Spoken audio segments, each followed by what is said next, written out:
अस्सलामुअलैकुम दोस्तों, मेरा नाम है ज़ुहैब और आज एक न्यू वीडियो के साथ हाजिर हूँ। दोस्तों, इस वीडियो में मैं आप लोगों को एक तरीका बताऊंगा कि अक्सर औक़ात जब हम प्ले स्टोर से कोई एप्लीकेशन या गेम डाउनलोड करते हैं, वो डाउनलोड होने के बजाय पेंडिंग में चल रही होती है। तो आप इसको कैसे ठीक कर सकते हैं। फॉर एग्ज़ाम्पल, मैंने इस पर क्लिक किया और इंस्टॉल पर क्लिक किया तो ये पेंडिंग में जा रही है। अब आप इसको कैसे डाउनलोड कर सकते हैं। तो इसके लिए आपने प्ले स्टोर पर लॉन्ग प्रेस करना है, एप्लीकेशन डिटर्मिनेशन पर क्लिक करना है, यानी इंफॉर्मेशन ऑफ प्ले स्टोर, और इसके बाद आपने फोर स्टॉप पर क्लिक करना है और यहाँ पर जो स्टोरेज का ऑप्शन दिख रहा है इस पर क्लिक करना है, क्लियर स्टोरेज पर क्लिक करना है।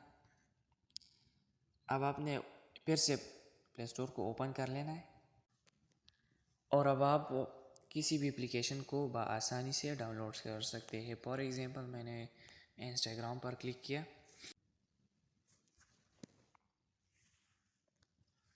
तो जैसा कि आप देख सकते हैं ये इंस्टॉल होना शुरू हो चुका है।